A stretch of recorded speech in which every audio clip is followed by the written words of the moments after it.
Hello दोस्तों, स्वागत है एक बार फिर से आप सभी का हमारे इस चैनल में जिसका नाम है ऑल हिट एग्ज़ाम। और दोस्तों, आज के इस वीडियो में हम लोग देखेंगे सी टैट 2025 की तैयारी के लिए सीडीपी बाल विकास मनोविज्ञान के 30 ऐसे महत्वपूर्ण प्रश्नों को जो कि आपके लगातार परीक्षाओं में आए हुए प्रश्न हैं दोस्तों। और साथ ही साथ ये कठिन से कठिन प्रश्नों को हमने इस वीडियो में शामिल किया है। तो चलिए दोस्तों, बिना किसी देरी के स्टार्ट करते हैं। पहला प्रश्न आपके स्क्रीन पर सीडीपी बाल विकास मनोविज्ञान में ये रहा, कह रहा है कि निम्नलिखित में से कौन सा प्रश्न बच्चों के समालोचनात्मक व रचनात्मक चिंतन को बढ़ावा देता है। ध्यान से दोस्तों देखेंगे और प्रश्न का जवाब आप लोग कमेंट बॉक्स में ज़रूर बताइएगा। पहला ऑप्शन ए कह रहा है कि पानी के बचाव के लिए सबसे अच्छा तरीका कौन सा हो सकता है और क्यों। बिल्कुल सही जवाब हो सकता है ऑप्शन नंबर ए ही हो, लेकिन ऑप्शन बी सी डी को भी हमको देखना पड़ेगा। ऑप्शन बी कह रहा है कि आपके शहर में पानी कहाँ से आता है। तो दोस्तों, आपके शहर में पानी कहाँ से आता है, ये बहुत आसान प्रश्न है। इसमें क्या है, देखिए पूछा गया है कि समालोचनात्मक, जहाँ समालोचना की बात आई है वहाँ पे दिमाग ज़्यादा लगाना पड़ेगा, और रचनात्मक चिंतन की भी बात की गई है। तो जब रचनात्मक चिंतन भी करना है और समालोचनात्मक भी करना है तो यहाँ इतना आसान प्रश्न तो होगा नहीं, इसलिए आप ऑप्शन नंबर बी आपका कट जाएगा, यानी कि नहीं होगा। ऑप्शन सी कह रहा है कि आपके देश में कुल कितने राज्य और कितनी राजधानियां हैं। ये भी बहुत आसान प्रश्न है, इसमें ज़्यादा दिमाग लगाने की जरूरत नहीं है, तो ये भी आपका आंसर नहीं होगा। ऑप्शन डी कह रहा है कि आपके देश का नाम व मानचित्र पर इसकी भौगोलिक स्थिति क्या है। कुछ हद तक ये आंसर ऑप्शन नंबर डी हो सकता था, परंतु ये भी जो है इस ऑप्शन नंबर ए के मुकाबले ये भी जो है थोड़ा सा हल्का है।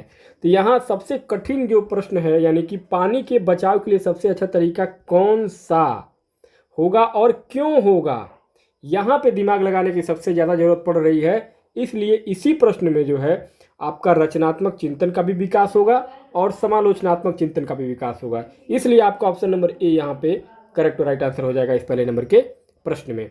चलिए नेक्स्ट आगे, सेकंड क्वेश्चन दोस्तों, क्वेश्चन नंबर सेकंड कह रहा है कि समालोचनात्मक चिंतन में प्रमाण की क्या भूमिका होती है। समालोचनात्मक चिंतन में प्रमाण की भूमिका क्या है प्रमाण की भूमिका। ऑप्शन ए कह रहा है कि प्रमाण का तार्किक और सुनियोजित रूप से मूल्यांकन किया जाना चाहिए। बिल्कुल सही बात है, ऑप्शन नंबर ए आपका राइट आंसर होना चाहिए, लेकिन ऑप्शन बी और सी और डी को देखने के बाद हम लोग कंफर्म करेंगे। ऑप्शन बी कह रहा है कि प्रमाण को बिना विश्लेषण के तो हम स्वीकार ही नहीं करेंगे, तो ऑप्शन नंबर बी तो होगा ही नहीं। सी कह रहा है कि समालोचनात्मक चिंतन के लिए प्रमाण अप्रासंगिक होता है ना, अप्रासंगिक तो होगा ही नहीं, प्रासंगिक होता है। ऑप्शन डी कह रहा है कि व्यक्तिगत राय के पक्ष में प्रमाण की उपेक्षा तो करना ही नहीं है, तो ऑप्शन नंबर डी भी आपका कट जाएगा।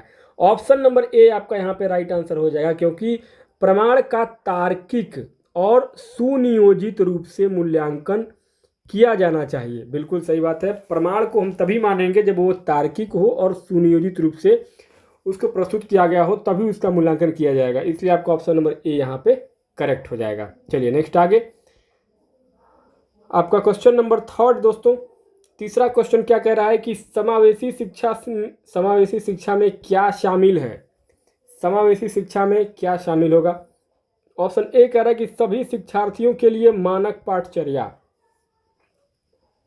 ऑप्शन बी कह रहा है कि विद्यार्थियों का उनकी योग्यताओं के आधार पर पृथक्करण व वर्गीकरण करना। नहीं, ये तो निगेटिव है। जहाँ निगेटिव, देखिए सभी विद्यार्थियों को हमको एक साथ लेके चलना है। यहाँ पर उनकी योग्यताओं और उनकी योग्यताओं के आधार पर अगर हम वर्गीकरण करने लगेंगे तो कहाँ क्लास चल पाएगा।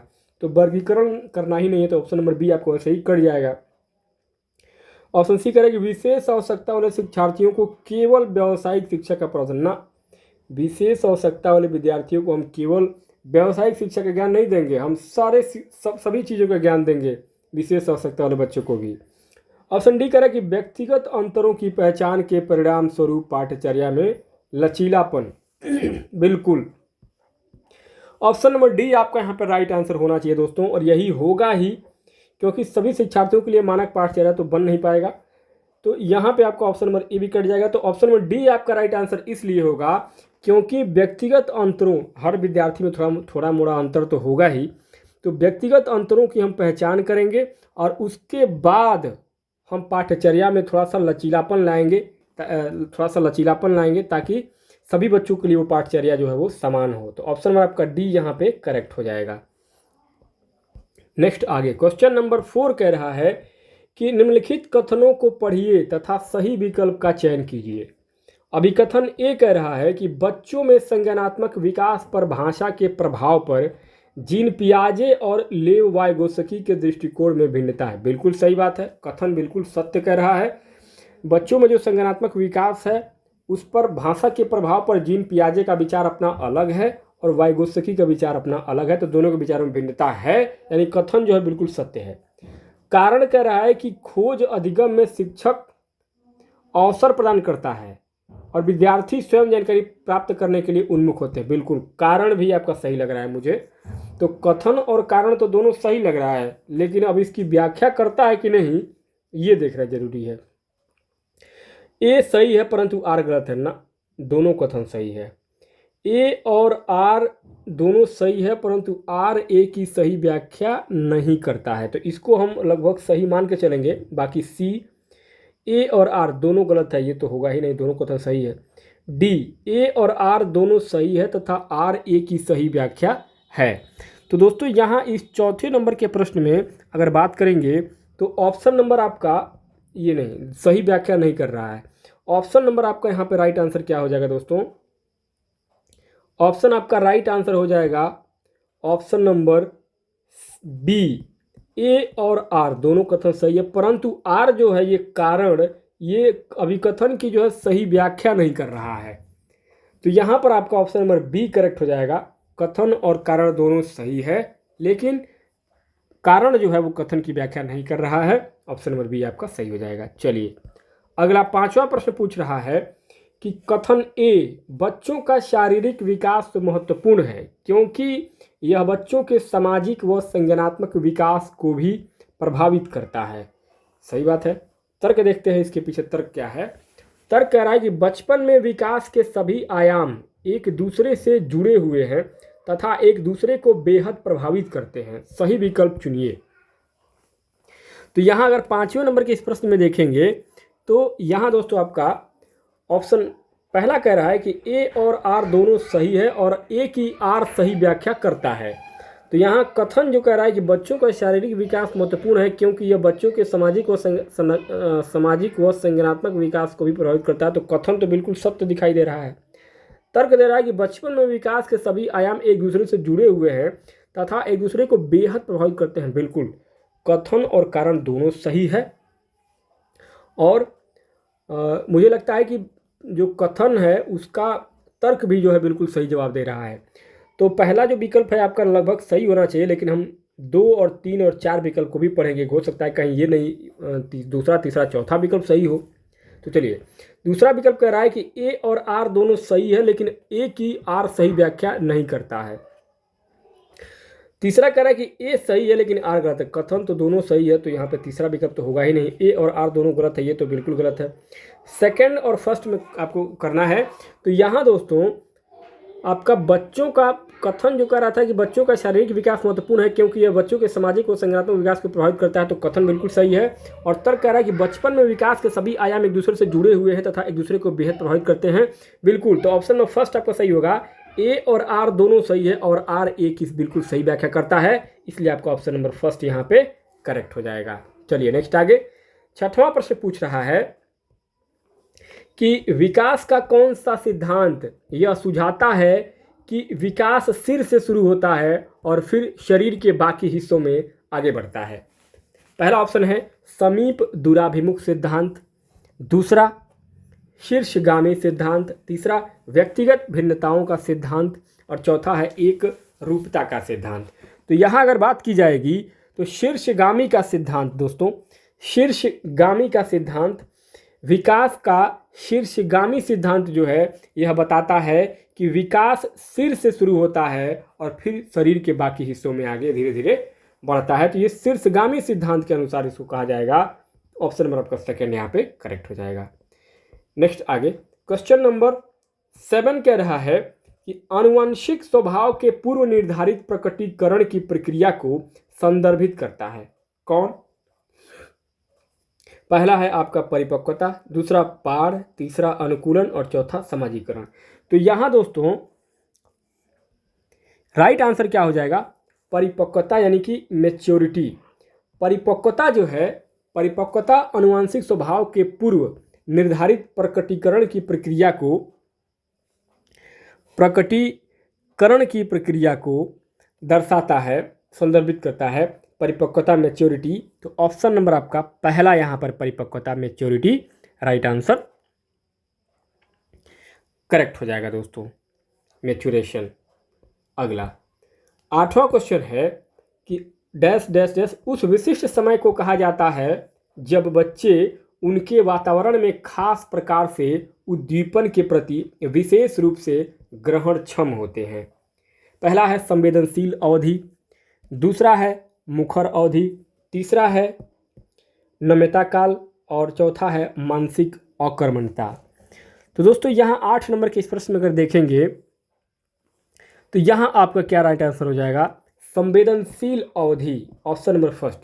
संवेदनशील अवधि यानी कि सेंसिटिव पीरियड एक ऐसा समय होता है कि उस समय विशिष्ट समय को, संवेदनशील अवधि उस विशिष्ट समय को कहा जाता है जब बच्चे उनके वातावरण में खास प्रकार से उद्दीपन के प्रति विशेष रूप से ग्रहणक्षम होते हैं। ऑप्शन नंबर फर्स्ट आपका संवेदनशील अवधि यानी कि सेंसिटिव पीरियड राइट आंसर हो जाएगा। नेक्स्ट आगे 9वां प्रश्न है, लॉरेंस कोहलबर्ग द्वारा प्रतिपादित नैतिक विकास के किस स्तर पर व्यक्ति विश्वास रखते हैं कि समाज को अपने नियमों में समय के साथ बदलाव करने की ज़रूरत है? पहला ऑप्शन है आज्ञा पालन एवं दंड अभिविन्यास, दूसरा अच्छा लड़का अच्छी लड़की अभिविन्यास, तीसरा सामाजिक क्रम नियंत्रक अभिविन्यास और चौथा है सामाजिक अनुबंध अभिविन्यास। तो यहाँ दोस्तों बात करेंगे तो अगर देखा जाएगा लॉरेंस कोहलबर्ग के द्वारा नैतिक विकास के स्तर पर, तो यहाँ आपका राइट आंसर हो जाएगा ऑप्शन नंबर थर्ड, सामाजिक क्रम नियंत्रक अभिविन्यास, अर्थात social order maintaining orientation. Social order maintaining orientation दोस्तों लॉरेंस कोहलबर्ग के द्वारा प्रतिपादित नैतिक विकास के सामाजिक क्रम नियंत्रक अभिविन्यास के स्तर पर व्यक्ति जो है विश्वास रखते हैं कि समाज को अपने नियमों में समय के साथ बदलाव करने की ज़रूरत है। ऑप्शन नंबर थर्ड आपका सही हो जाएगा। नेक्स्ट आगे 10वां प्रश्न है कि भाषा व संज्ञानात्मक विकास के बारे में निम्नलिखित में से कौन सा कथन सत्य है, सही है? पहला है भाषा की संज्ञानात्मक विकास में महत्वपूर्ण भूमिका है, दूसरा भाषा की संज्ञानात्मक विकास में कोई भूमिका नहीं है, तीसरा भाषा संज्ञानात्मक विकास की प्रक्रिया में बाधा उत्पन्न करती है और चौथा है भाषा और संज्ञानात्मक विकास स्वतंत्र प्रक्रियाएं हैं। तो यहाँ दोस्तों कोई भूमिका नहीं निभाती है, वैसे ही कट जाएगा। भाषा संज्ञानात्मक विकास की प्रक्रिया बाधा उत्पन्न करता है, निगेटिव होगा ही नहीं। भाषा और संज्ञानात्मक विकास स्वतंत्र प्रक्रियाएं हैं, ये हो सकता है, लेकिन ऑप्शन में पहला आपका करेक्ट होगा, भाषा की संज्ञानात्मक विकास में महत्वपूर्ण भूमिका होती है। ऑप्शन नंबर आपका फर्स्ट यहाँ पे करेक्ट हो जाएगा। आगे 11वां प्रश्न है कि कोई भी अध्यापन जो विषय वस्तु को अपने आप में एक अंत मानता है वह विद्यार्थियों के बीच डैश डैश डैश क्या पैदा कर सकता है? पहला है महारत के लिए सराहना, दूसरा नवाचार की इच्छा, तीसरा सीखने की अभिप्रेरणा और चौथा अन्वेषण के लिए प्रतिरोध। तो यहाँ इस 11 नंबर के प्रश्न में अगर बात करेंगे तो यहाँ पे आपका महारत के लिए सराहना तो हम नहीं करेंगे, यहाँ पे अंत पूछ रहा है। नवाचार की इच्छा ये भी नहीं होगा, सीखने की अभिप्रेरणा नहीं, अन्वेषण के लिए प्रतिरोध। कोई भी अध्यापन जो विषय वस्तु को अपने आप में एक अंत मानता है वह विद्यार्थियों के बीच क्या पैदा करेगा? अन्वेषण के प्रति प्रतिरोध पैदा करेगा, यानी कि किसी नई चीज को खोजने को रोकेगा, किसी नए चीज को क्रिएटिव करने से रोकेगा। ये आपका अगर कोई भी विषय वस्तु अपने आप में एक अंत मानता है कि नहीं ये चीज़ें यहीं तक सीमित हैं, इसके आगे कुछ भी नहीं है, तो वहाँ पे बच्चे जो है, बच्चे की सोच वहाँ पे क्या हो जाएगी, सीमित हो जाएगी। वहाँ पे बच्चा जो है नया इन्वेंशन नहीं कर पाएगा, नया अन्वेषण नहीं कर पाएगा। इसलिए आपका यहाँ पे क्या हो जाएगा राइट आंसर, ऑप्शन नंबर 4, यानी कि अन्वेषण के लिए प्रतिरोध, यानी कि रेस्ट्रिक्शन टू एक्सप्लोर, बच्चा एक्सप्लोर नहीं कर पाएगा। इसलिए आपका ऑप्शन नंबर 4 यहाँ पे करेक्ट हो जाएगा, अन्वेषण के लिए प्रतिरोध। नेक्स्ट आगे 12वां प्रश्न कह रहा है कि किसी कार्य में विफलता के लिए निम्नलिखित में से कौन से आरोपण में एक विद्यार्थी को भविष्य के प्रयासों के लिए प्रेरित करने की संभावना है। पहला है, मैं बुद्धिमान नहीं हूं और बुद्धिमत्ता स्थिर है। दूसरा, मैं इस बार पर्याप्त प्रयास नहीं किया, हालांकि मैं ऐसा करने में सक्षम हूं। तीसरा, शिक्षक मेरे प्रति पक्षपाती था और मैं अपने बारे में उसकी धारणा को नहीं बदल सकता। चौथा है, यह विशेष परीक्षा मंगलवार को ही पड़ती है और मंगलवार मेरा अशुभ दिन है। तो यहाँ अगर बात की जाएगी कि किसी विद्यार्थी के लिए कि वह क्यों विफल हो रहा है, तो यहाँ पर जो है आपका सही जवाब क्या होगा, तो ये हो जाएगा आपका ऑप्शन नंबर 2, मैं इस बार पर्याप्त प्रयास नहीं किया, हालांकि मैं ऐसा करने में सक्षम हूँ। क्योंकि प्रश्न पूछ रहा था कि किसी कार्य में विफलता के लिए निम्नलिखित में से कौन से आरोपण में एक विद्यार्थी को भविष्य के प्रयासों के लिए प्रेरित करने की संभावना है। तो जहाँ प्रेरणा मोटिवेशन की बात आएगी, वहाँ पे बच्चे को ये एहसास होना चाहिए कि वो वास्तव में वो चीज़ वो कर ले जाएगा, वो उस काम को करने में सक्षम है, एबल है, लेकिन वो इस बार जो है पर्याप्त प्रयास नहीं कर पाया, इसलिए वो विफल हो गया। तो ऑप्शन नंबर 2 आपका यहाँ पे करेक्ट हो जाएगा। नेक्स्ट आगे 13वां प्रश्न पूछा जा रहा है कि निम्नलिखित में से कौन सा कथन विकास एवं अधिगम के बारे में लेव वाइगोत्स्की के दृष्टिकोण का सही वर्णन करता है। कौन सा करता है, तो यहाँ आपका पहला कह रहा है कि दोनों का संबंध अनुक्रमिक है, नहीं। दोनों का संबंध निश्चल है, नहीं। सीखना अक्सर विकास के अग्रिम होता है, ये कथन आपका सही हो सकता है। चौथा है कि विकास अक्षर सीखने के अग्रिम होता है, नहीं। तो यहाँ 13 नंबर के इस प्रश्न में आपका सही जवाब हो जाएगा ऑप्शन नंबर 3, सीखना अक्सर विकास के अग्रिम होता है, अर्थात लर्निंग ऑफन प्रेसिडाइज डेवलपमेंट, यानी कि सीखना जो है वो हमेशा विकास के आगे होता है, अग्रिम होता है। तो ऑप्शन नंबर आपका 3 यहाँ पे करेक्ट हो जाएगा। 14वां प्रश्न है कि लेव वाइगोत्स्की के अनुसार समीपस्थ विकास के क्षेत्र को किस प्रकार बढ़ावा दिया जा सकता है। पहला है सहयोगात्मक संवाद, दूसरा अनुकरण द्वारा सीखना, तीसरा प्रतिवर्ती सोच, चौथा प्रतिपादक अधिगम। तो यहाँ दोस्तों 14 नंबर के इस प्रश्न की अगर बात की जाएगी तो यहाँ आपका सहयोगात्मक संवाद, लेव वाइगोत्स्की के अनुसार समीपस्थ विकास के क्षेत्र को बढ़ावा जो देगा वो सहयोगात्मक संवाद देगा। बाकी अनुकरण द्वारा सीखने की कोई बात नहीं है, प्रतिवर्ती सोच की यहाँ पे कोई बात नहीं होगी, प्रतिपादक अधिगम की यहाँ पे कोई जरूरत नहीं है। तो सहयोगात्मक संवाद के द्वारा हम उस क्षेत्र को, लेव वाइगोत्स्की के अनुसार समीपस्थ विकास के क्षेत्र को हम बढ़ा सकते हैं, इसलिए आपका ऑप्शन नंबर पहला करेक्ट हो जाएगा। नेक्स्ट आगे 15वां प्रश्न है, जीन पियाजे के अनुसार उस बच्चे की सोच के बारे में क्या कहा जा सकता है जो मानता है कि जब पानी को एक बर्तन से दूसरे में डाला जाता है तब पानी की मात्रा बर्तन के आकार के अनुसार कम या बढ़ जाती है। तो यहाँ दोस्तों इस 15 नंबर के प्रश्न में अगर बात की जाएगी तो पहला कह रहा है कि बच्चों में संरक्षण के कौशल नहीं है। दूसरा, बच्चों में वस्तु अस्थायी तथा नहीं हासिल की है।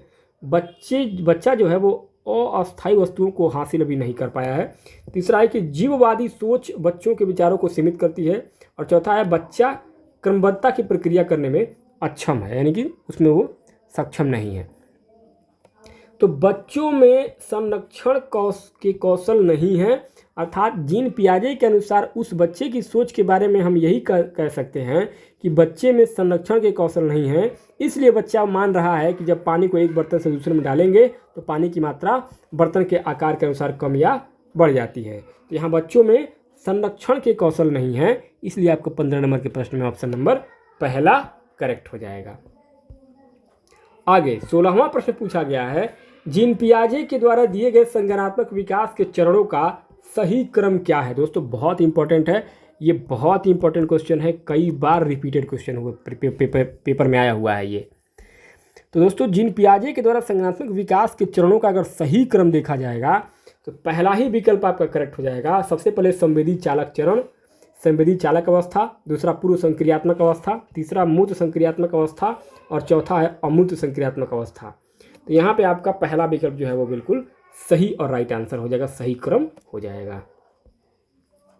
आगे 17वां प्रश्न है कि नेहा खुद को अपनी माँ द्वारा लाई मिठाई जो मेहमानों के लिए है खाने से रोकती है, यह सोचकर कि खाने से वह पकड़ी जा सकती है।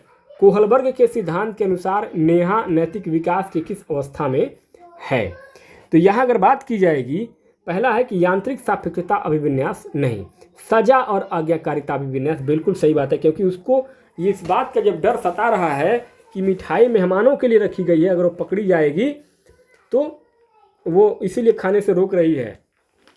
तो यहाँ पे उसको ये डर है कि सजा उसको मिलेगा अगर वो पकड़ी जाती है। तो सजा और आज्ञाकारिता अभिविन्यास ऑप्शन नंबर 2 आपका करेक्ट हो जाएगा। बाकी सार्वभौमिक और अच्छा लड़का अच्छा लड़की अभिविन्यास की कोई ज़रूरत ही नहीं है। ऑप्शन नंबर आपका सेकंड यहाँ पे करेक्ट हो जाएगा।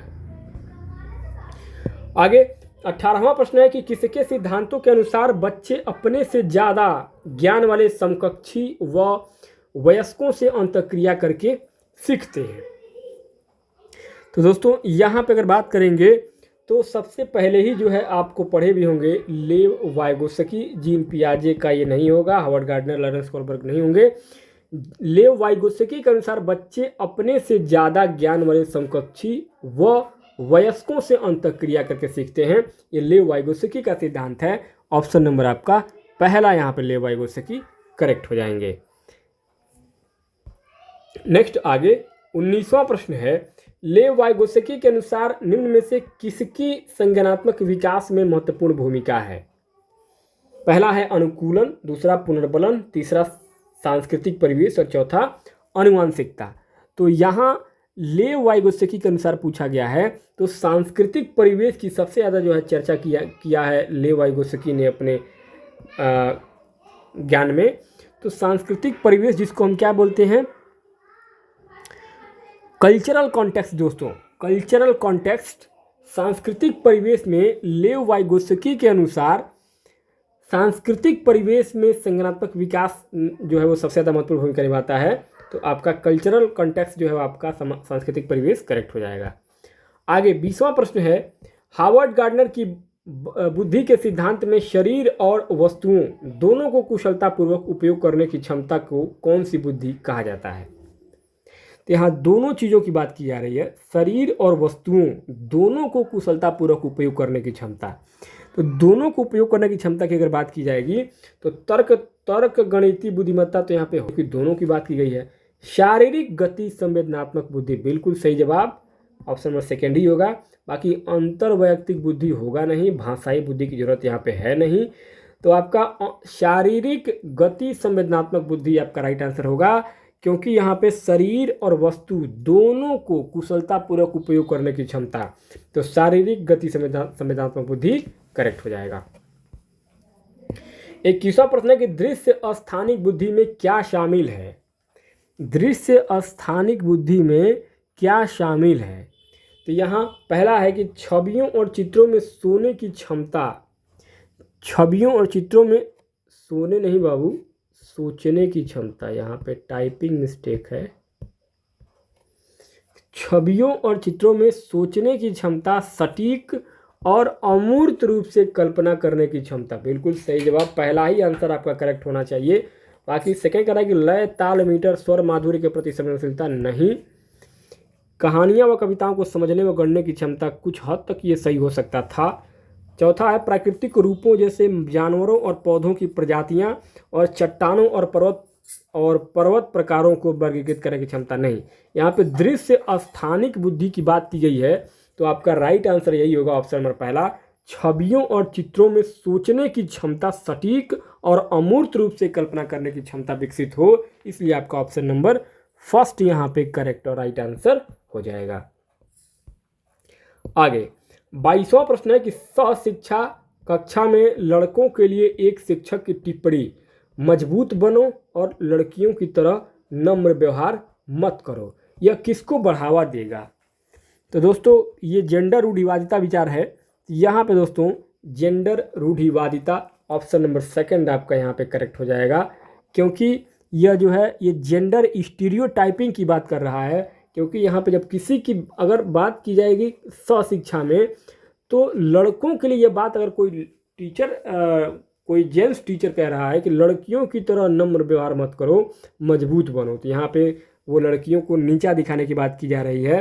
तो जेंडर रूढ़िवादिता हो जाएगा आपका gender stereotype, option number second right answer हो जाएगा। क्वेश्चन नंबर 23 कह रहा है कि विविध शिक्षार्थियों वाली कक्षा में शैक्षणिक रणनीतियां क्या होनी चाहिए? तो यहाँ जो है which of the following is an important aspect related to assessment for learning. दोस्तों व्हाट शुड बी, इसमें विविध शिक्षार्थियों वाली कक्षा में शैक्षणिक रणनीतियाँ क्या होनी चाहिए? तो यहाँ अगर बात की जाएगी तो आपका क्वेश्चन नंबर 23 में आपका पहला विकल्प सही हो जाएगा, उचित समावेशन। उचित समावेशन दोस्तों, बाकी मानकीकृत मूल्यांकन की जरूरत नहीं है, गैर प्रासंगिक पाठ्यक्रम होगा नहीं, दृष्टिकोण में अमान्यता यहाँ पे स्वीकार नहीं होगा, क्योंकि यहाँ पे विभिन्न प्रकार के शिक्षार्थियों वाली कक्षा में शैक्षणिक रणनीतियाँ बनाने की बात की गई है। तो जहाँ पे उचित समावेशन की सबसे ज़्यादा जरूरत है, क्योंकि सबको विभिन्न प्रकार के शिक्षार्थी हैं इसमें, तो उचित समावेशन सबसे ज़्यादा महत्वपूर्ण है वहाँ पे। नेक्स्ट 24 क्वेश्चन नंबर कह रहा है कि सीखने के लिए मूल्यांकन का एक महत्वपूर्ण पहलू क्या होगा? सीखने के लिए मूल्यांकन का एक महत्वपूर्ण पहलू, तो दोस्तों यहाँ पे आपका क्या हो जाएगा? पहला है कि मूल्यांकन की किसी एक ही रणनीति से बच्चे की प्रगति व अधिगम की संपूर्ण जानकारी का पता चल सकता है? ना, कभी भी नहीं। मूल्यांकन की किसी एक ही रणनीति से बच्चे की प्रगति और अधिगम की संपूर्ण जानकारी हम नहीं पता कर सकते हैं, तो यहाँ पे तो पहले ही नेगेटिव हो गया। बाकी दूसरा है कि यह सीखने में होने वाले बदलाव का अवलोकन करता है। हाँ, ये हो सकता है सेकंड ऑप्शन। बाकी हम थर्ड और फोर्थ को भी देख लेते हैं। थर्ड कह रहा है कि यह बच्चों की व्यक्तिगत व विशिष्ट जरूरत को नहीं पहचानता। नहीं, पहचानता तो है, पहचानता तो है, थर्ड ऑप्शन भी कट जाएगा।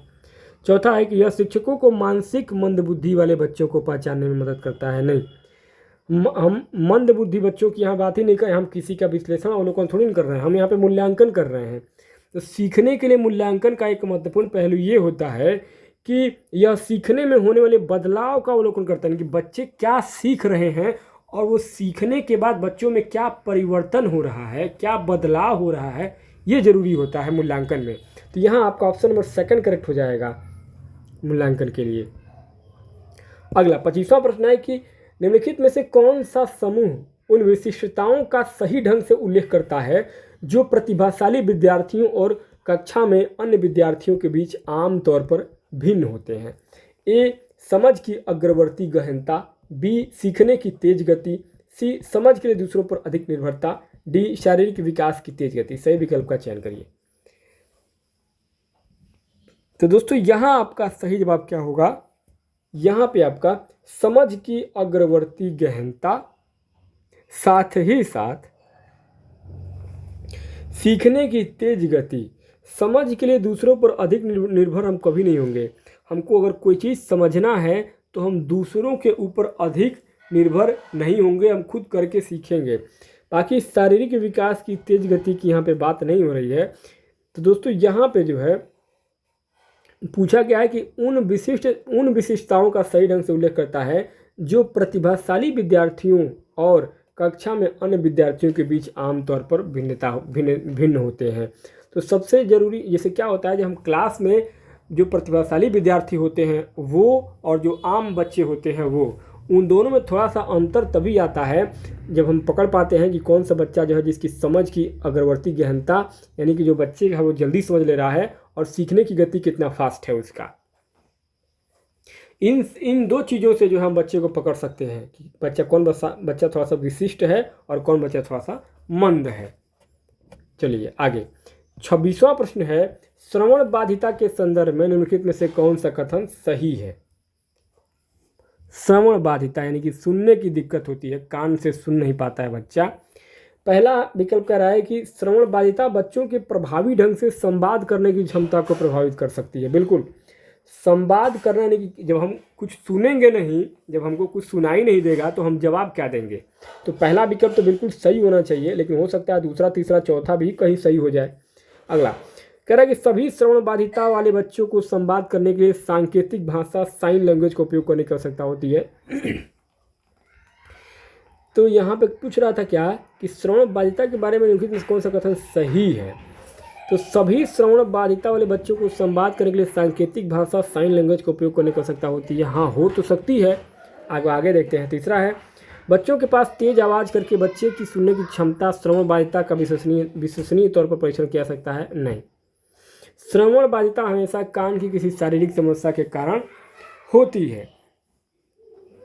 तो दोस्तों यहाँ 26 नंबर के इस प्रश्न में आपका सही जवाब क्या होगा? पहला ही विकल्प हो जाएगा। पहला विकल्प, श्रवण बाधिता बच्चों के प्रभावी ढंग से संवाद करने की क्षमता को प्रभावित कर सकती है, इसलिए आपका पहला विकल्प यहाँ पे करेक्ट हो जाएगा।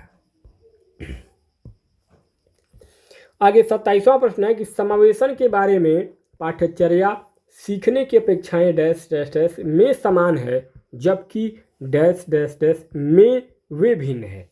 किसमें समान है और किसमें भिन्न है? तो यहाँ अगर बात की जाएगी समान और भिन्नता की, तो समावेशन के संदर्भ में पाठ्यचर्या सीखने की समायोजन में समान है, लेकिन संशोधन में भिन्न है, इसलिए आपका यहाँ पे ऑप्शन नंबर 4, समायोजन और संशोधन, ऑप्शन नंबर 4 यहाँ पे करेक्ट आंसर हो जाएगा। आगे क्वेश्चन नंबर 28 कह रहा है कि संरचनावादी सिद्धांतकारों के अनुसार निम्नलिखित में से कौन सा कथन सही नहीं है, अर्थात कौन सा कथन गलत है। तो यहाँ संरचनावादी सिद्धांतकारों को अनुसार पूछा गया अकॉर्डिंग टू कंस्ट्रक्टिव थ्योरिस्ट। तो दोस्तों यहाँ पे आपका सही जवाब क्या हो जाएगा? ज्ञान व्यक्तिपरक है, नहीं। शिक्षार्थी अपने सामाजिक और सांस्कृतिक संदर्भ में ज्ञान की रचना करते हैं, नहीं। तीसरा, प्रभावी अधिगम सुनिश्चित करने के लिए शिक्षार्थियों को बाहरी रूप से प्रेरित करने की आवश्यकता होती है, ना ना ना ना, यही सही होगा क्योंकि इसमें नहीं पूछा गया था ना। ज्ञान बहुलवादी और बहुविध है, हाँ बिल्कुल। ये तो जो हमको यहाँ पे पॉजिटिव लग रहा है, पॉजिटिव, वो तो करेक्ट आंसर नहीं होगा क्योंकि इसमें नहीं पूछा गया। तो ये जो है आपका प्रभावी अधिगम सुनिश्चित करने के लिए शिक्षार्थियों को बाहरी रूप से प्रेरित करने की आवश्यकता होती है, यही आपका जो कथन है वो आपका संरचनावादी सिद्धांतकारों के अनुसार ये कथन सही नहीं होगा, इसलिए आपका ऑप्शन नंबर 3 करेक्ट हो जाएगा। इसमें निगेटिव क्वेश्चन को ढूंढना था। अगला 29वां प्रश्न है कि निम्नलिखित में से कौन सा आंतरिक अभिप्रेरणा का उदाहरण है। आंतरिक अभिप्रेरणा का उदाहरण कौन सा है? पहला कह रहा है कि शिक्षक को प्रभावित करने के लिए परियोजना को पूरा करना। दूसरा, व्यक्तिगत आनंद के लिए एक वाद्य यंत्र बजाना, ना, व्यक्तिगत आनंद के लिए नहीं। डांट से बचने के लिए पढ़ाई करना, ना। पुरस्कार राशि के लिए एक प्रतियोगिता में भाग लेना। तो यहाँ दोस्तों आंतरिक अभिप्रेरणा का उदाहरण पूछ रहा था, आंतरिक अभिप्रेरणा का उदाहरण। तो यहाँ दोस्तों आपका व्यक्तिगत आनंद के लिए एक वाद्य यंत्र बजाना आपका राइट आंसर हो जाएगा। बाकी जो है आपका शिक्षक को प्रभावित करने के लिए परियोजना को पूरा करना, नहीं, ये तो आपका जो है पॉजिटिव में चला जाएगा। डांट से बचने के लिए पढ़ाई करना, नहीं, ये भी नहीं। पुरस्कार राशि के लिए एक प्रतियोगिता में भाग लेना भी नहीं। तो व्यक्तिगत आनंद के लिए एक वाद्य यंत्र बजाना, यही जो है आपका आंतरिक अभिप्रेरणा का यहाँ पे उदाहरण हो जाएगा। आगे 30वां और आखिरी प्रश्न होगा इस वीडियो में, मूल्यांकन का उद्देश्य क्या होना चाहिए? पहला, छात्रों में भय और तनाव पैदा करना। दूसरा, असुरक्षा और हीनता की भावना पैदा करना। तीसरा, छात्रों के बीच तुलना करना। चौथा, सीखने सिखाने की प्रक्रिया में सहायता करना। तो दोस्तों यहाँ अगर बात करेंगे इस 30 नंबर के आखिरी प्रश्न में, तो मूल्यांकन का जो उद्देश्य होता है, aim of assessment should be, तो ये होता है आपका सीखने सिखाने की प्रक्रिया में सहायता हम करते हैं मूल्यांकन करके, इसलिए आपका ऑप्शन नंबर 4 यहाँ पे करेक्ट और राइट आंसर हो जाएगा। तो मेरे दोस्तों इस प्रकार से इस वीडियो में हम लोगों ने CTET 2025 की तैयारी के लिए CDP बाल विकास मनोविज्ञान के 30 प्रश्नों को हल किया है, और ये आपके जो है हार्ड क्वेश्चन थे, बाकी सॉफ्ट क्वेश्चन आपने पढ़ा ही होगा। तो ये वीडियो कैसा लगा मुझे कमेंट बॉक्स में ज़रूर बताइएगा। बाकी हमारे इस चैनल पे आपको लगातार सभी सब्जेक्टों के सीटेट के लाइव क्लासेस और वीडियो मिलते रहेंगे। तो चैनल को सब्सक्राइब जरूर कीजिएगा दोस्तों। पहली बार चैनल पे आए हैं तो बेल आइकन को प्रेस करिएगा जिससे आने वाली वीडियो का नोटिफिकेशन आपको मिल सके। मिलते हैं नेक्स्ट वीडियो में, तब तक के लिए बहुत बहुत